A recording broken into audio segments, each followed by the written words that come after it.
Ladies and gentlemen, good day and welcome to Eureka Forbes Ltd's Q3 FY26 earnings conference call. We have Mr. Pratik Pota, Managing Director and CEO, and Mr. Gaurav Khandelwal, CFO, Eureka Forbes, with us. As a reminder, all participant lines will be in the listen-only mode, and there will be an opportunity for you to ask questions after the presentation concludes. Should you need assistance during this conference, please signal an operator by pressing star then zero on your touchtone phone. Please note that this conference is being recorded. Before I hand it over to Mr. Pratik Pota, please note the disclaimer. Certain statements made by the management in today's call may be forward-looking statements. These forward-looking statements reflect management's best judgment and analysis as of today. The actual results may differ materially from the current expectations based on a number of factors affecting the business. I now hand the conference over to Mr. Pratik Pota. Thank you, and over to you, sir. Thank you. Good afternoon, everyone, and I welcome you all to the Q3 FY26 earnings call of Eureka Forbes Ltd. We witnessed a resilient performance in Q3 in a challenging macro environment. Revenues grew 8% year-on-year, and adjusted EBITDA margin expanded by 57 basis points year-on-year to reach 11.3%. This quarter witnessed macro challenges on the consumer demand front. A slowdown post the festive period led to elevated trade inventories, which weighed on growth. This impact was the most pronounced in the e-commerce channel and on the water purifier category. Our water purifiers performed ahead of the category, leading to market share gain both sequentially and year-on-year. Our emerging categories did well in the quarter and sustained or accelerated their momentum. Robotics continued its strong trajectory and delivered very strong growth during the quarter. Our full range portfolio, comprehensive playbook, and good execution enabled an all-round growth across all channels. The air purifiers portfolio did very well and delivered a breakout performance in Q3. We built a stronger product range this year and rolled out strong awareness and point-of-sale activation programs, which helped the business grow 3x, albeit on a low base, and we were out of stock during the end of quarter. Going ahead, given the worsening air quality across the country and in most metros, we see this demand staying strong and becoming more geographically broad-based beyond the north markets. In addition, the water softeners category continued to perform well and delivered healthy growth in the quarter. As the quarter's results show, we have clearly transitioned from being a single category product business to a business which now has multiple and meaningful levers of growth. Coming to service, our AMC bookings growth trajectory continued strongly, making Q3 as the third consecutive quarter of double-digit growth. We rolled out a new program aimed at appropriating a larger share of the filters aftermarket, which included launch of a new simplified assortment of filters, attractive pricing, and an engagement program for market service technicians and for the distributors. On customer experience, I'm pleased to share that our service KPIs have witnessed a sharp improvement during the quarter, and we are now at a new all-time high. On profitability, we delivered a 57 basis point margin expansion despite increasing our A&SP spends by 23% year-on-year. Stepping back, let me reframe our Q3 performance in a broader context. Coming as it did after 8 quarters of double-digit growth, it is our firm conviction that the growth slowdown in the quarter was a one-off aberration, which came on account of very temporary channel-specific issues. With the benefit of hindsight, it is now clear that the Q3 sellout growth was not in line with our earlier projections, and the post-festive slowdown was not anticipated. A more accurate view of a performance, therefore, might be to look at Q2 and Q3 together. As we stand today, our inventory levels have begun improving, and we expect the growth trajectory to normalize from this quarter onwards and increasingly and progressively position us on course to achieve the longer-term ambition that we have set for ourselves. It is important to recognize that the relevance of our categories and the need for our categories has never been felt more or been more salient, be it water purifiers or air purifiers or convenient cleaning. Recent news headlines highlighted the criticality of point-of-use water purification, given the poor quality of groundwater in the country and the risk of water contamination in transit. We believe that the EWP category will see sustained tailwinds as consumer awareness grows about the hazards of drinking untreated and impure water. Similarly, the challenge of poor air quality is now actually visible and experienced directly by people living in most metros and large towns. We have seen growing incidents of respiratory and health issues, and this in turn is leading to greater category awareness and demand. We expect this to continue and indeed only increase in the foreseeable future. Not only are the categories more relevant, but we also believe and have no doubt that we have the right strategy and the right playbook to drive profitable growth in our business. Number one, we will continue to grow the water category, driving both penetration and premiumization. Towards this, our economy portfolio did well last quarter, and we also launched a new premium product, the AquaGuard Arctic Blaze, at a price point of rupees 79,999, the highest in the category. Our newer categories of convenient cleaning, softeners, and air purifiers drove growth for us last quarter. We have built a comprehensive strategy and playbook for each of these categories. And we will continue to invest in creating consumer awareness, driving differentiated innovations, and bringing alive a visible and compelling point of sale experience. Number three, in service, we will make customer experience a source of competitive advantage for us. We will grow revenues by increasingly participating in the aftermarket filters business. Towards this, we have launched the assortment of filters and spares. We are investing in customer education, building a dedicated go-to market, and forging relationships with a larger group of market technicians. Number four, our installed base of long-standing and loyal customers provides us a very valuable market for both upgradation and cross-selling. And we will mount online to offline D2C programs aimed at this base. Finally, we will remain focused on driving profitability even as we continue to invest in driving growth. In summary, our overall business remains on a firm footing. The breadth of our performance across categories, along with a year-on-year margin expansion, gives us the confidence to achieve and to aim for a longer-term ambition of achieving 2x revenue and 3x EBITDA by FY30. Thank you, and now I hand you over to Gaurav to give some more flavor on our Q3 performance. Gaurav. Thank you, Prateek, and good afternoon, everyone. Starting off with the Q3 headline numbers, our revenues at rupees 645.4 crores grew 8% year-on-year. Adjusted EBITDA margins expanded by 57 basis points to 11.3% in quarter 3. Adjusted PBT grew by 11.3% year-on-year, and pre-exceptional PAT at rupees 39 crores grew by 11.9% year-on-year. The adjustment referred to above here relates to a one-time pre-tax charge of rupees 40.4 crore arising from the new labor codes. The company has done an assessment and will continue to monitor developments as we go ahead. We do not expect this to be a significant recurring impact. This one-time impact has been reported as an exceptional expense in our financial statements.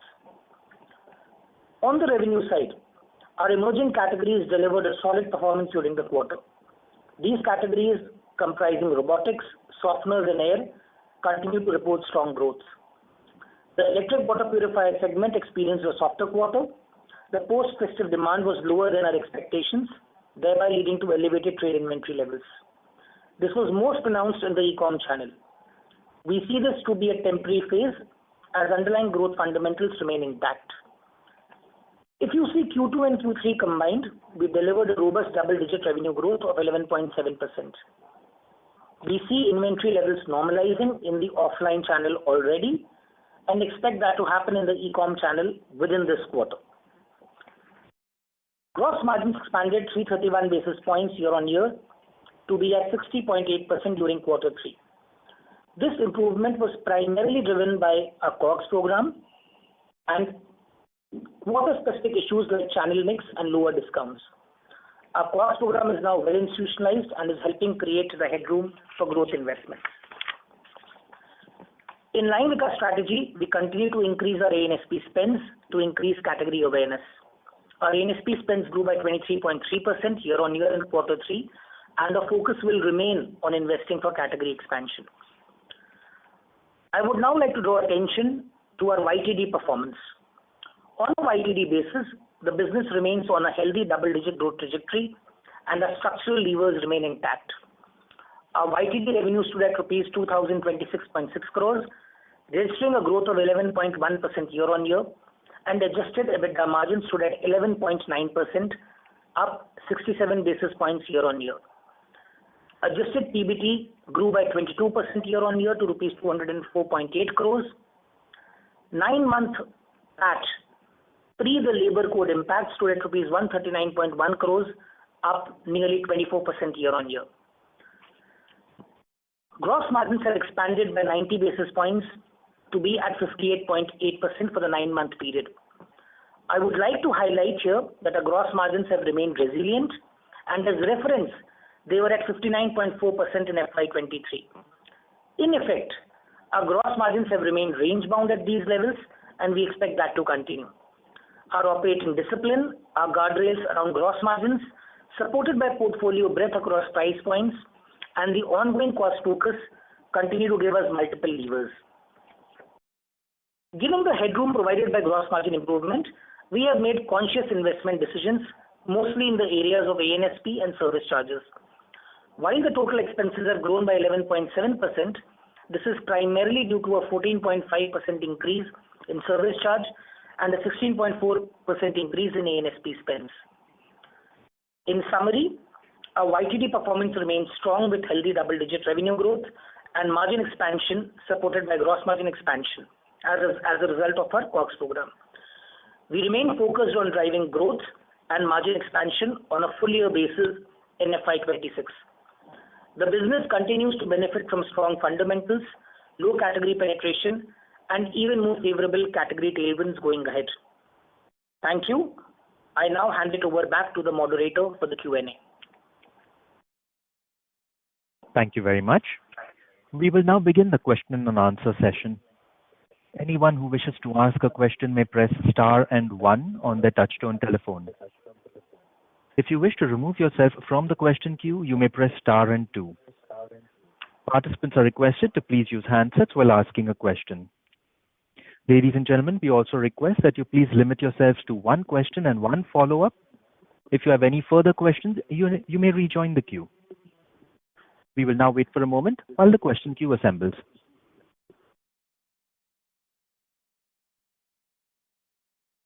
Our first question comes from the line of Keshav Lahoti from HDFC Securities. Please go ahead. I thank you for the opportunity. So firstly, I want to understand, as Q3 is a one-off, so it's a fair assessment. Q4 will be back to our normal double-digit growth. And secondly, now you're given a 5-year roadmap of growth and margin. Possibly, can you give some color on what sort of growth you're looking in FY26 and 27, and what sort of EBITDA margin? Keshav, like I said in my opening remarks, and as you just remarked, Q3 was clearly a one-time aberration on account of very temporary channel-specific issues leading from the unanticipated post-festive slowdown. This impact was mostly and the most pronounced actually in the e-commerce channel. I think that is by and large behind us in the offline channels and would get behind us in e-commerce by the end of this quarter. This quarter, therefore, will be much more in keeping with the longer-term trajectory of our business that we have shown so far. We believe that with all the plans that we've got in motion, our quarter four growth will be ahead of the YTD growth that we've delivered, which is of 11.1%. And we believe that going forward, we will move progressively towards the glide path, towards our objective that we outlined, which is of 2x revenue and 3x EBITDA. That'll be a very graded, very progressive calibration of our journey, but we will move systematically towards that journey and that destination. Got it. That is helpful. Last question from my side. On service, you have announced quite, a lot of new initiatives on Investor Day. Can you elaborate more? How are the progress happening on that side, and when we will possibly see some colors on the revenue because of these initiatives? Yes, Keshav. Actually, as you mentioned, both at the Investor Day and even just now on the call, we've talked about many initiatives that we rolled out in the service network. Let me start with the first one, which is a very focused effort aimed at improving customer experience. We've rolled out a set of programs and initiatives comprising both digital interventions and inputs, training interventions, availability improvement for spares, and also a revised incentive program, all of which has helped drive our KPIs significantly higher. We have now the highest ever 24-hour complaint stat resolution.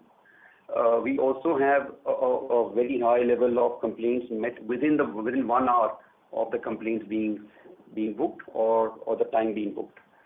And that, of course, is leading very clearly to higher NPS. So a bunch of programs that we've done which have aimed at improving customer experience, and that's playing out and giving us results. Number two, as we had talked about in the Investor Day, we have rolled out a comprehensive program to address the non-AMC service opportunity. As you're aware, our business model for the longest time has been AMC centric, and we were foregoing and not tapping into the large market for filters. We've made a foothold in that segment by launching a completely new assortment for this filters ecosystem. We put together a new go-to-market system. We rolled out a market ST engagement program, and we also investing in customer education, highlighting the importance of genuine filters. You may have seen some of our advertising campaigns in the print and the digital media. As you can imagine, that this behavior change will take time. This is a very large market, a well-entrenched behavior, and therefore we expect this to start having some impact from Q2 of next year onwards. The AMC booking growth that we've always worked on, that journey continues. We are driving both a greater share of the multi-year AMC mix, which allows our customers to have longevity on a network and of course increases therefore lifetime value. We're also investing in driving AMC count. Those results you have seen already in Q3 and in Q2, and that will sustain in Q4 as well. Okay. Thank you. Thank you, Vishal. Thank you. Our next question is from the line of Siddhartha Bera from Nomura. Please go ahead. Yeah. Hi, sir. Thanks for the opportunity. Sir, first question is on the gross margins. You have mentioned in water purifier, the economy segment has grown quite well in the quarter. So, given the strong improvement in gross margins, have we seen some drag from the affordable segment share going up in the portfolio? And also on the other expense side, we have seen a strong 20% increase. You mentioned that the ad increase has been around 23%, and ad is about half of the other expense. So, does that mean that in some of the other elements here also we have seen a strong increase in the current quarter? Hi, Siddharth. This is Gaurav. So let me start off with the gross margin question. I think the big impact that has played out on gross margin is the COGS program. The effect of that is definitely there in the economy segment as well. As you can imagine, any cost optimization program would actually be looking at the parts of the portfolio which make a lower gross margin, e.g. economy segment, and hence our efforts were directed more towards it. So that is something where the impact has played out in economy segment as well. But having said that, our COGS program is all encompassing, looks at all cost of goods sold line and not limited to any particular line. I think the reason why you start seeing an impact more pronounced now is that as the year progresses, the number of projects that start getting commissioned will increase. What you would have in quarter 1 versus quarter 3, there will be a difference. So that is one impact which plays out. The second, which is more specific to this particular quarter, is that in this quarter, given that the growth in the e-com channel was on the lower side, there is a mixed impact which also played out. So these are the two main reasons which are there. On the question of other expenses, yes, even the lines other than the ANSP line, they have shown an increase, and that is largely driven by the fact that we have, given the headroom that we saw, which was coming because of gross margins, there were certain capability projects that we've done specifically in the areas of supply chain and IT, and that is a cost that has been incurred as far as other expenses is concerned. But just to reiterate, it's not that these are structural costs that are getting added. These are capability building costs with a finite time horizon. Got it, sir. Thanks a lot. I'll come back in the queue. Thank you. Our next question comes from the line of Renu Baid from IIFL Capital. Please go ahead. Yeah, hi team. Firstly, can you help us understand, while you did mention the channel inventory is coming off and getting normalized, just for understanding how elevated was the channel inventory at the end of December quarter, if you can quantify versus normalized inventory, and do you think this will have a meaningful impact on your 4Q offtake? Quarter four. Okay. Hi Renu, thank you for the questions. As I mentioned in my earlier remarks and in the opening comments, we had built up a certain inventory at the end of quarter 2 in anticipation of a certain momentum and offtake in quarter 3 and a certain sell-out growth in Q3. That did not transpire, and hence we were carrying excess inventory through the quarter, which we are now unwinding. I think by the end of this quarter, we would have normalized the inventory across all channels. Already in offline channels, it is under control, and evident from the fact that the quarter has begun well. So I think that's on the inventory part. On your question about quarter 4, as I said earlier, quarter 3 clearly is a one-off, and we expect quarter 4 to return to a trajectory of double-digit growth. Indeed, we expect Q4 growth to be ahead of our YTD growth number. Sure. But any quantifiable numbers on how elevated the channel inventory was versus normalized trend in terms of the... So, Renu, it would be hard to quantify given the fact that our stock covers are defined by the expected secondary stock tertiary. It would be misleading given the fact that it was festive in Q2 part of Q3 and no festive going forward. But our inventory levels have corrected compared to both quarter 2 and quarter 3. Got it. And just a bookkeeping for Gaurav, can you share with us what has been the YTD growth in our key segments of air purifiers, water purifiers, services? And also at the YTD level, what is advertisement and sales promotion as a percentage of revenue? Thank you. So Renu, we give out the mental growth number only once a year. So, that is when post the quarter 4 results is when we will be sharing it. But if I were to give some color on, some of the key categories, service, you heard us speak of having grown in bookings all through the year, in mid to high teens. So that is the number that you can keep in mind. As far as robotic is concerned, that has continued to be in a very strong growth trajectory. It is now already nearly 2/3 of our vacuum cleaner portfolio. So that is something which continues. And I think air is one category which I think quarter 3 in particular was very good, where it grew 3x, albeit on a lower base. So big picture is, Renu, that we very clearly transitioned away from being a business which was dependent just on service and water purifier to having far many more growth levers. But we would be sharing these numbers as part of the annual numbers. Got it. Thank you and best wishes to you. Thank you. Thank you. Thank you. Our next question comes from the line of Umang Mehta from Kotak Securities. Please go ahead. Hi, thanks for the opportunity. Pratik, we've historically maintained that water purifiers, because of low penetration, has generally been, in a way not impacted by the consumption slowdown. So any assessment as to what happened exactly on the e-commerce channel quarter?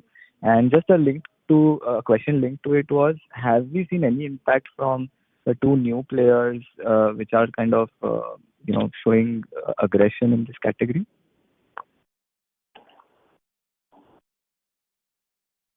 Umang, let me answer your second question first.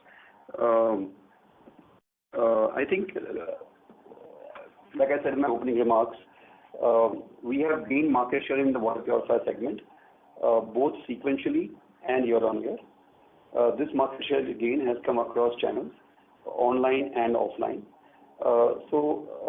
As the strongest brand in this category, the impact of the new brands that have launched over the last 12 to 18 months hasn't been felt by us as much as it has been felt by the smaller brands. So the answer to the question is no. I think our share continues to be strong, and indeed we gain share. On the first part on your first question, actually, let me just reframe the discussion on water a little bit. I think the first point is the water purifiers segment grew double digits in the first half of the year. In the quarter 3 that we just talked about and that has just gone by, if I take out e-commerce, outside of e-commerce, the water purifier segment had a strong sell-out growth in double digits. In e-commerce, we had a challenge stemming from what I said earlier, which is that there was a clear slowdown in offtakes post-festive and a very clear slowdown in traffic on a particular platform. So while of the two big platforms, one did well for us, including in water, the other platform saw a very clear slowdown in traffic, and which reflected in the largest category that we have, which is the water purifiers. That said, again zooming out a little bit, the reality is that the relevance of this category has never been more acute and more strongly felt. And we believe that with growing awareness and growing realization about the need for this category, this category will see sustained tailwinds, and it will keep growing in the future. Got it. Thanks for that. The second question was for Gaurav. Gaurav, you mentioned that the gross margin expansion had two elements to it. One was the e-com mix going down, and the other one was your internal initiative. So for the next 3 quarters, till these actions anniversarize, how much tailwind should we in terms of YOY gross margin expansion? I think there are two parts to this, Umang. I think first, what our gross margins tell us is that, contrary to what has often been asked, that, if we expand if we drive penetration as a strategy, if we grow categories beyond water purifier, if the product business is growing faster than service, does it mean that gross margins will decline? I think stepping back and taking a 4-year view is telling us that that is not going to be the case. So I think that's principle number one. And given the capabilities we've built, we're confident of, keeping our gross margins within a particular band. Now coming to what do we expect going ahead? See, from our perspective, we will keep pushing the envelope as far as COGS is concerned.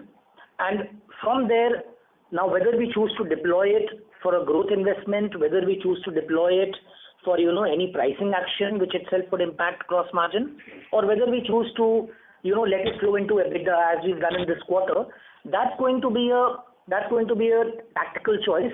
Our guiding principle in this transformation has been very consistent that we will be optimizing at an EBITDA margin level.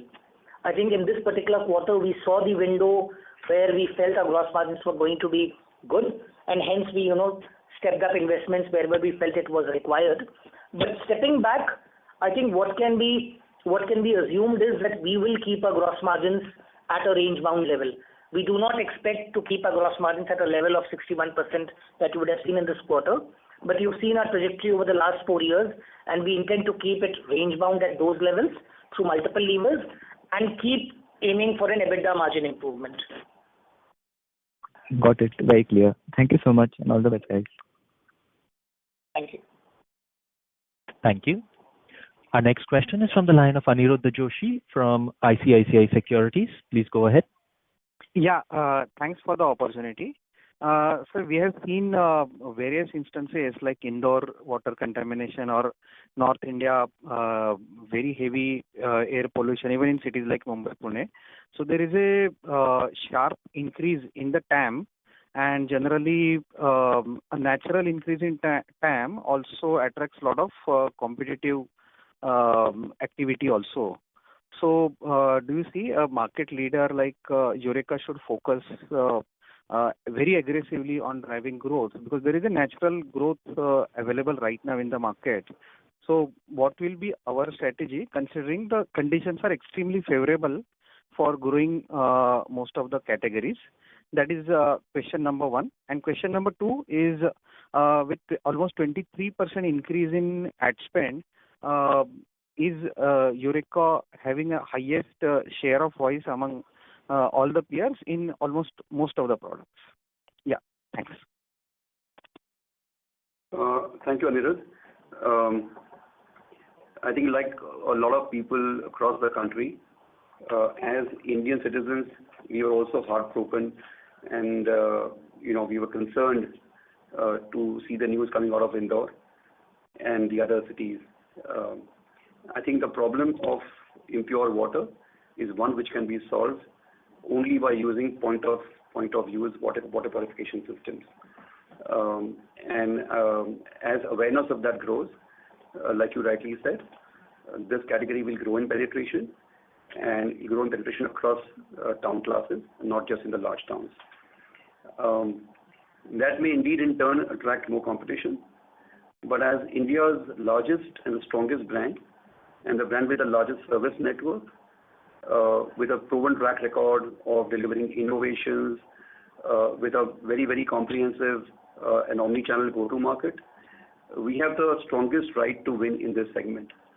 You can be sure that we will remain focused on driving two things. First of all, a maniacal focus on growing the category by addressing all the barriers that hold back category penetration.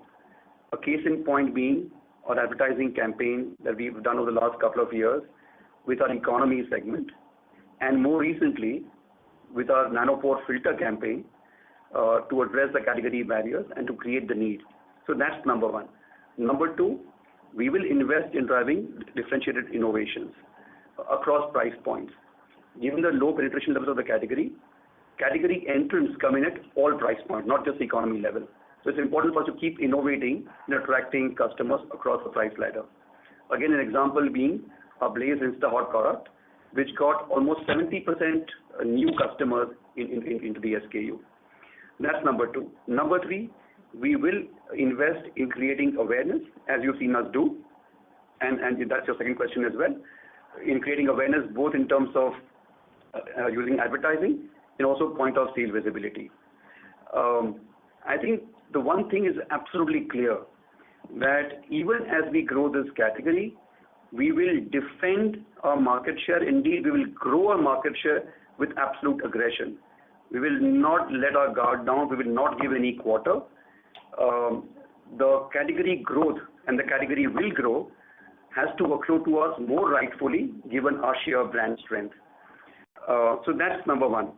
Going back to your second question of ad spends, our increase in advertising has been across all categories. I spoke about our investments in growing awareness on the back of the filter campaign. We also invested behind robotics and growing the category. You've seen a Shraddha Kapoor campaign over the year. More recently, in the last quarter, we've also invested in creating awareness about air purifiers. And truth be told, this was the first time the last 3-4 years that we've actually meaningfully scaled up and participated in an air purifier portfolio. So with all of these investments, we have seen our A&P spend grow by 23%. To your question, yes, we had the highest share of voice in water purifiers. We also had the highest share of voice, as you can imagine, in cleaning, given the lack of spends by other players, as also in air purifiers, albeit in a very small category, and a category with low media spends. Finally, I want to conclude by saying that as the category grows, as we start seeing tailwinds, as more competition comes in, it's actually very, very good for the category. More competition will create more awareness and it will drive category growth further.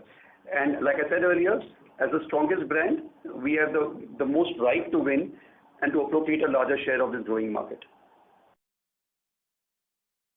Yeah, sure, sir. This is very helpful. Just last question. We have also seen a trend that there is a RO filter being installed at the housing society level itself. So lot of consumers may not go for buying a separate water purifier in their homes, but at the same time it creates an opportunity for a bulk water purifier kind of a market, like the way there is a room air conditioner versus a large project air conditioner HVAC kind of a market also. So will that be an opportunity for Eureka? It may not be a consumer product as such, but like largely a consumer centric product as such. So will Eureka also look at that segment as it becomes more popular? Yeah, that's it from my side. Many thanks. Yeah, so just to your question, I think we, as Eureka Forbes, as an AquaGuard brand, we are in the business of ensuring that our consumers and our customers get pure drinking water and safe drinking water, and which keeps them healthy, keeps them safe. Any way customers want that pure water, we'll be there to participate in that opportunity. Even as we speak, we have a part of our business which addresses the B2B water purifier segment, and that can be easily repurposed to address opportunities of the kind that you've mentioned. We are in the business of pure water, and we will provide that pure water and safe water to customers, whichever form and shape they choose to have it. Okay, sure, sir. Many thanks. Very helpful. Thank you, Oliver. Thank you. Our next question is from the line of Priyansh Gopawat from Hornbill Capital. Please go ahead. Hi, am I audible? You are audible, sir. You may proceed. Hi, just one question from my side. So could you just throw some light on how we should, look at connecting service charges or looking at it as a leading indicator for service bookings growth? Because for the last quarters, what we have seen is the service charges have grown double digits. And this is what the commentary has also been on the service bookings growth. But this quarter, the service charges growth is around 9%, whereas you had mentioned that the service bookings had grown by double digits. So could you please throw some light on that? Hi, Priyansh.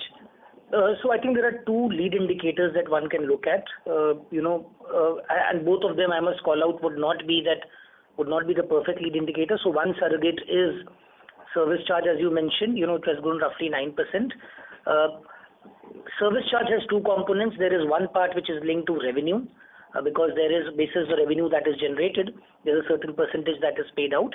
Equally, there is a part which is not linked to revenue. So for whatever installations are being done, whatever visits are being done, whatever mandatory visits are being done, those are independent of revenue, and hence it is that part which causes a bit of a disconnect and a perfect correlation with revenue.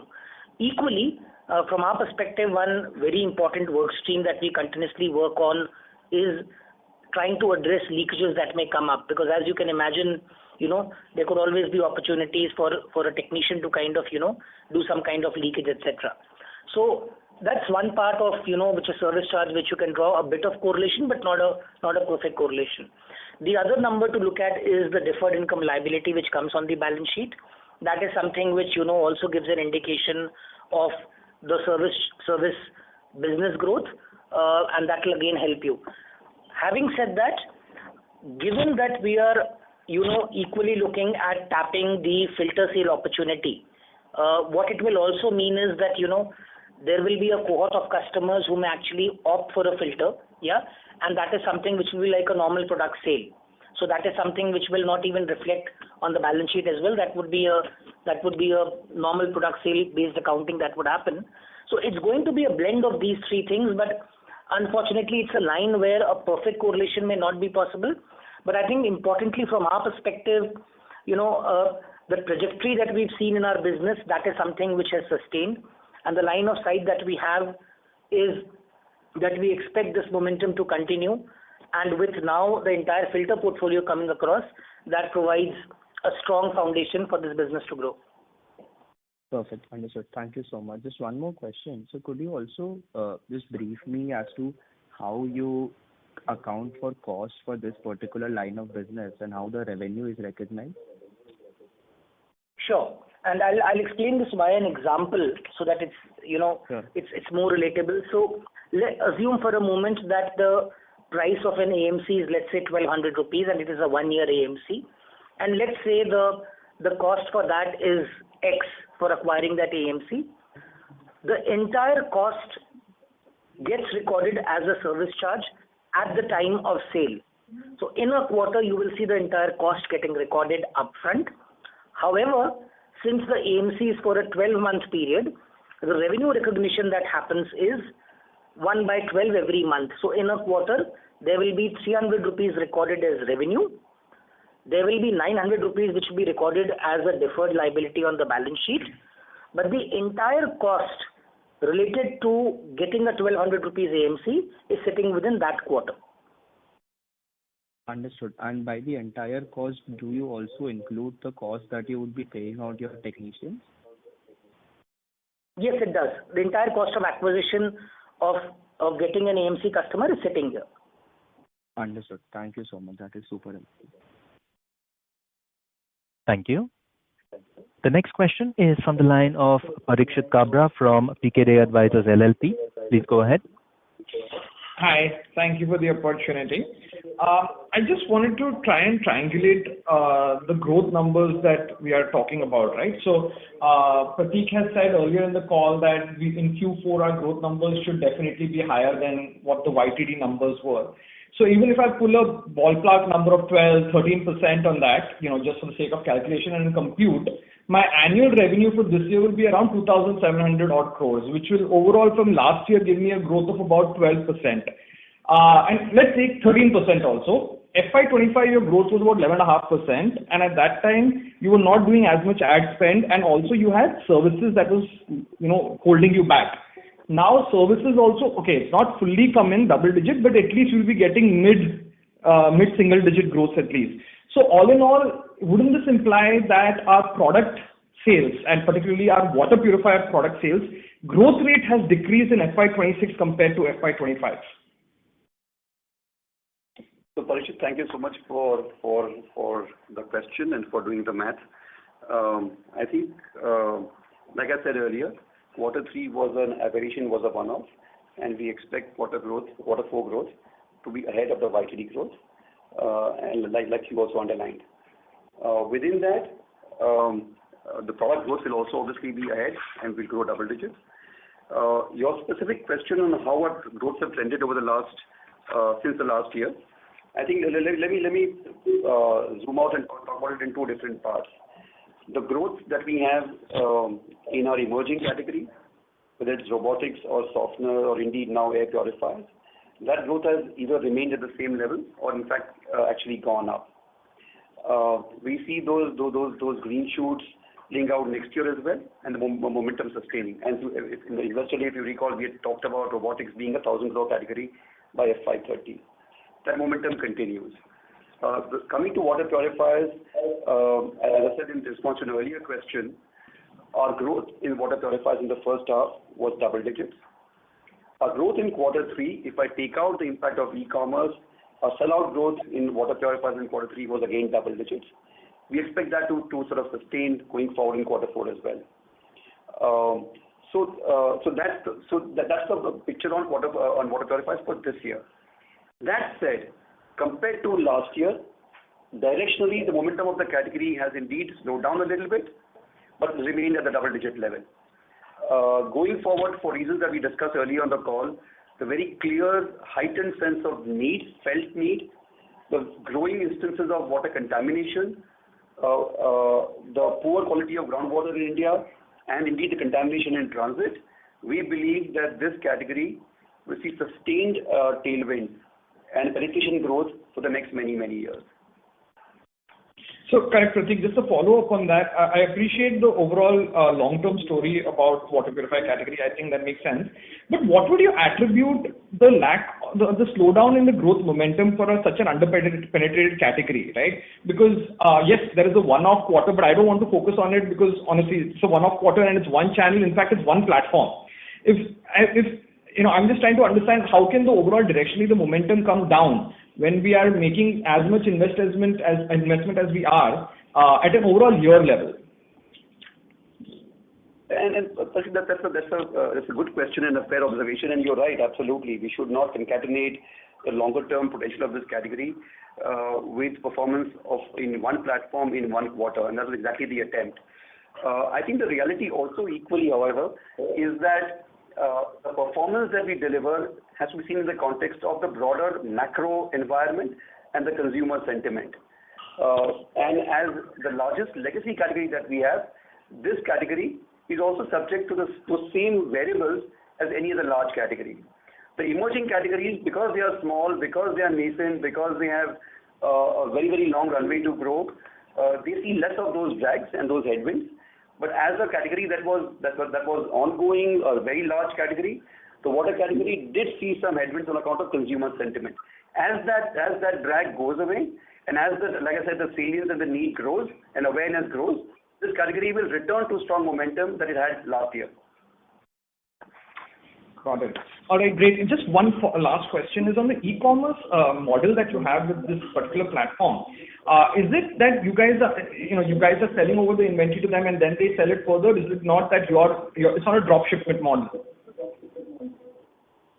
So it is a model where we sell the inventory to them and we partner with them on the sellout plan. So typically the way it works, and that works with most of the large chains, is that there are joint business plans that are made. They have an assessment of what they are seeing of the market. We have an assessment of what interventions we are planning.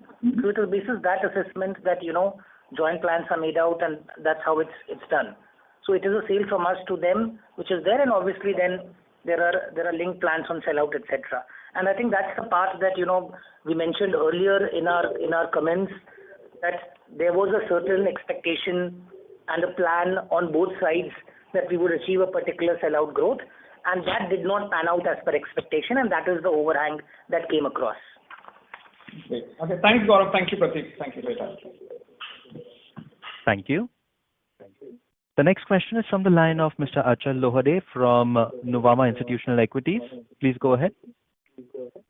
Yeah, good afternoon team. Thank you for the opportunity. Sorry, I'm hopping on the same line of questioning. I'm just curious to know, in 2Q, we had a fair amount of growth, and we did highlight that, the e-com had done very well. So is it fair to combine 2Q and 3Q and look at the growth? Is that a fair way of looking at growth for the e-com business?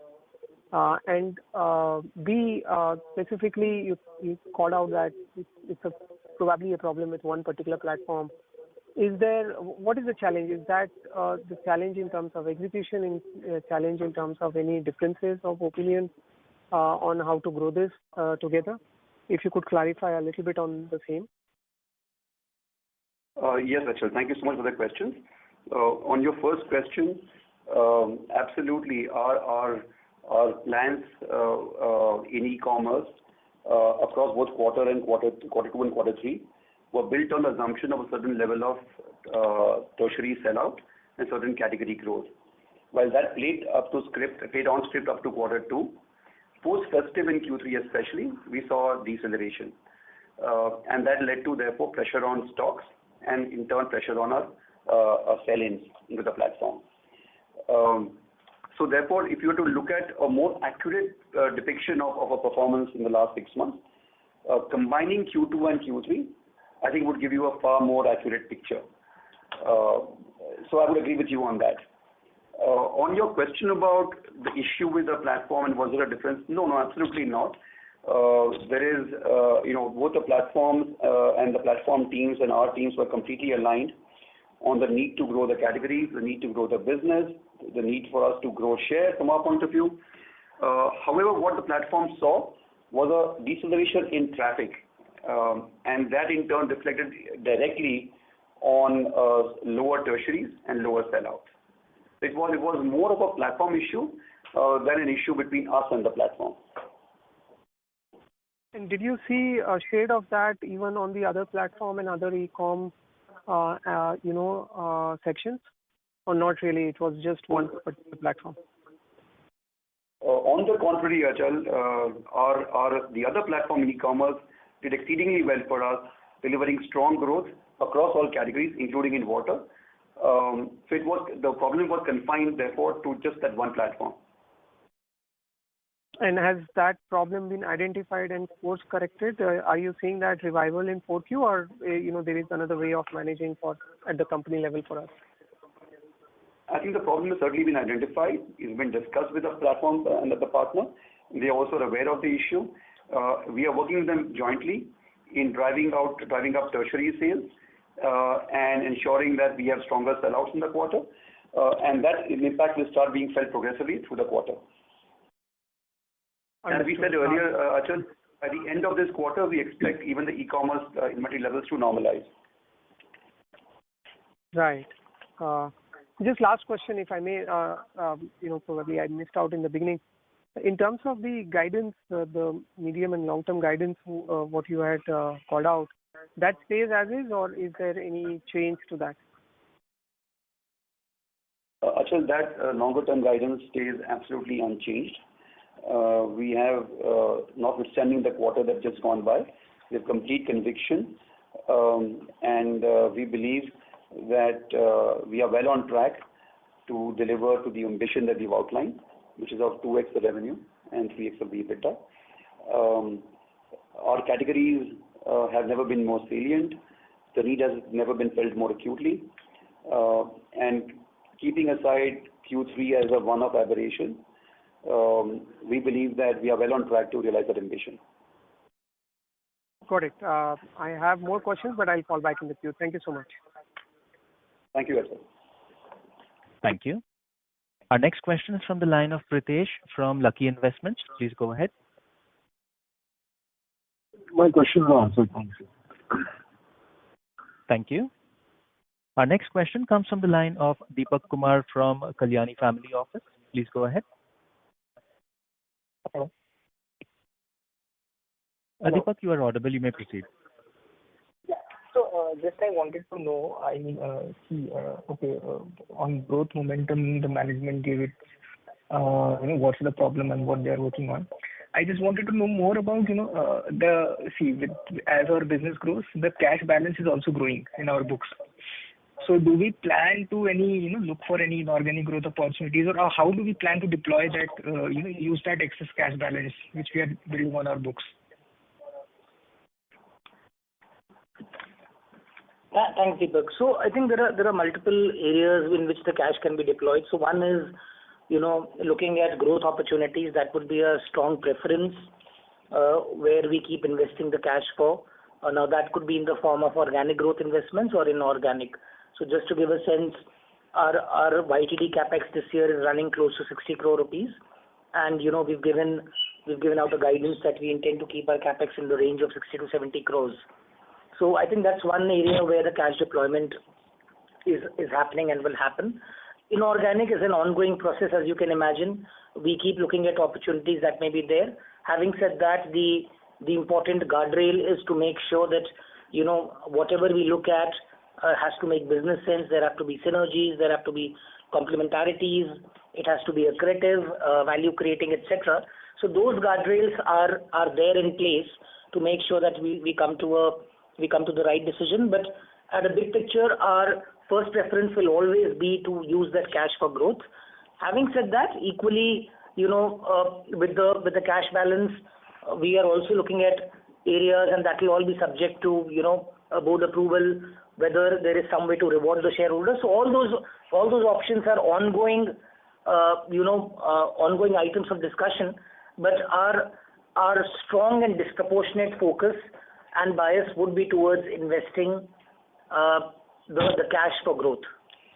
And if I can just add to that, Deepak, absolutely agree with what Gaurav just said.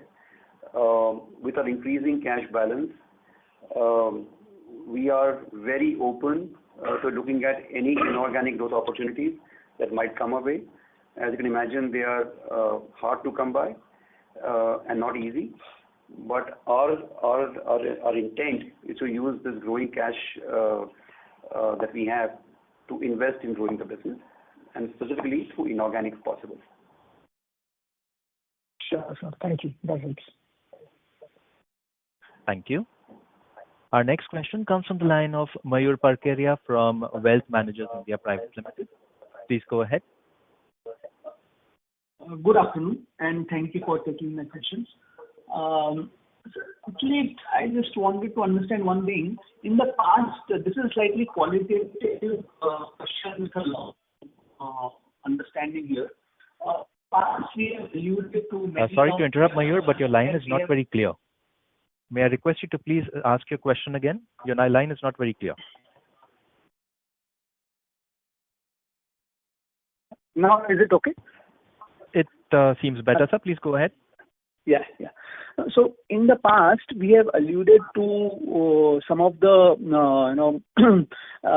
initiatives we have taken to bring down the effective cost of ownership over the life cycle for the water purifier segment from a customer standpoint. Whether it is with respect to 2-year filters, whether it is the AMC cost, the effectiveness, and some of the other initiatives. What I wanted to understand is, will it be possible for you to give us an understanding on if you index the effective cost of ownership, let's say what was it 4 years back, and has it come down from, let's say, 100 to 80, 70, 90, something like that, just to understand the impact of all the initiatives which we have taken from a customer standpoint. That is just on the past what initiatives. And similar question from the future perspectives, do you believe that in your growth strategy going forward to FY30 and the aggressive market share retention as well as the growth outlook and the under penetration of how much of it is continuously built on the fact that we will have to continuously reduce the effective cost of ownership going ahead, and by what percentage do we target that, if at all? Is the question very complicated, or am I not clear? Just trying to. No, Mayur, you're very clear. It's a very good question, and thank you for asking it. You're absolutely right.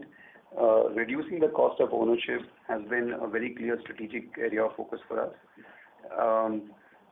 Our category has very low penetration, as you're aware, and one of the barriers that people voiced was the high cost of both entry and the cost of sustenance and the cost of ownership. So we've taken over the last few years multiple measures to reduce and bring down the barriers and lower the cost of entry and the cost of ownership. Starting with the launch of economy products, AquaGuard Sure, and then followed by the launch of a lower priced AMC, and more recently last year the launch of a 2 years filter water purifier, and that range now goes across price points. With all of these initiatives, the cost of staying in the category, the cost of ownership over a 5-year period has dropped between 40 to 50% for customers. So it is a meaningful drop, and we believe that this in turn, as awareness of this grows, it will help drive adoption and category penetration. Your second question about our FY30 ambition, and will that mean that we keep dropping the cost of ownership? Let me separate the two. I mean, our ambition of growing the water purifier business remains very important, and it's one of the top priorities for us. That growth will come on account of two things: driving penetration and driving premiumization. Penetration increase will happen both by reducing the cost of ownership, but also, even more importantly, by creating awareness about the dangers and the hazards of drinking untreated impure water, by driving relevant innovations, by driving distribution and access, and of course driving our service network higher. So all of these together will help us drive growth and drive profitable growth and bring us closer to our ambition of FY30. So, sir, you are not, again, because 40-50% in the past has been a meaningful drop. Will it be fair to say that from a overall perspective, we have come to the maturity of effective cost of ownership, or there is scope to reduce this meaningfully further in order to improve the penetration? One is the macro trend, we understand, the penetration, the lower quality of water and everything else. But what is internal to us is our strategy to bring down the effective, and it may be a little bit market driven, but do you believe that if you have to still index from today, it has a scope to meaningfully come down further? Yeah, so Mayur, we have multiple levers open to us to drive category growth and to drive water purifier growth. Driving affordability is one of them. Driving awareness is the other. Driving innovations is the other. As you can imagine, there are multiple consumer segments, and one size will never fit all. So we have multiple levers available to us to grow the water purifier category, both by driving new category adoption, but also equally by driving faster replacement and faster upgradation. Thank you.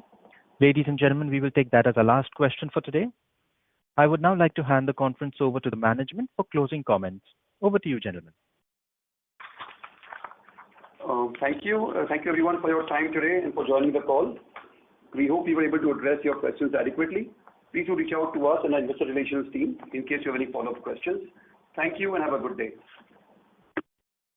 Thank you. On behalf of Eureka Forbes, that concludes this conference. Thank you all for joining us. You may now disconnect your lines.